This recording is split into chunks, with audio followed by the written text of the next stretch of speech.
नमस्कार दोस्तों। मैं प्रेमचंद सिंह एक छोटा सा कलाकार। आज मन थोड़ा सा व्यथित है, इसलिए आप लोगों के समक्ष प्रस्तुत हुआ हूं। इंडिया में 2036 में ओलंपिक खेलों का आयोजन होने वाला है,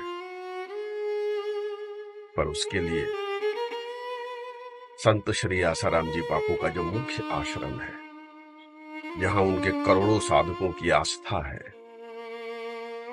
उसे तोड़ने का नोटिस दिया गया है। 5 दिनों के अंदर आश्रम खाली करना है, जहां नरेंद्र मोदी जी खुद जाकर के सत्संग का लाभ लिया करते थे। हम जैसे न जाने कितने साधक वहां से प्रेरणा लेकर अपने जीवन को चमका रहे हैं। ये सुनकर मन बड़ा व्यथित हुआ है। जहां संत श्री आसाराम जी बापू जी के माता मेहगीबा जी का समाधि स्थल भी है। हिंदुओं की सरकार है ये।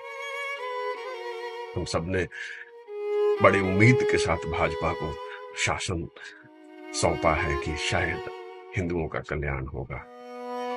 कुछ हद तक हुआ भी है, परंतु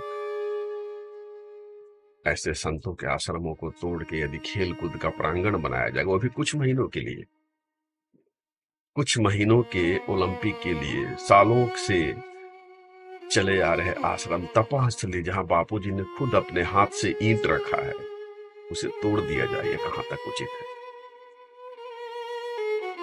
नरेंद्र मोदी जी, मैं आपसे हाथ जोड़ के प्रार्थना करता हूं, इसे रोक लीजिए। ऐसा अनर्थ मत होने दीजिए आपके राज्य में। आसाराम जी बापू के केस की सच्चाई क्या है, क्या कहा जाए? बलात्कार हुआ है, बलात्कार हुआ है, बलात्कार हुआ है, मीडिया चलाती है। केस की सच्चाई ये है कि एफआईआर जो किया गया उससे बलात्कार का कहीं जिक्र ही नहीं है।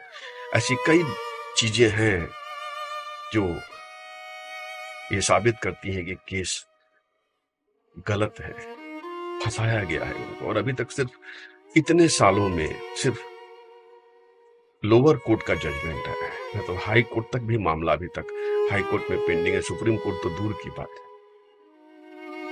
भारतीय न्याय प्रणाली ऐसे ही चलती है। तो मीडिया ट्रायल में उनको बदनाम करके जो साधकों को आहत किया गया है, उसका दंश तो झेल ही रहे हैं। अब आश्रम पे कुठाराघात भी हो जाएगा तो करोड़ों साधकों की जो आह निकलेगी, आगे कुछ कहना मैं उचित नहीं समझता हूं। मोदी जी, आप खुद समझदार हैं। हाथ जोड़ के प्रार्थना, इसे रोक लीजिए। 350 एकड़ जमीन चाहिए आपको, 10-12 एकड़ का आश्रम है, इसके बिना भी बनाया जा सकता है अगर आप चाहें तो। या देश के अन्य कई हिस्से हैं जहां बनाया जा सकता है।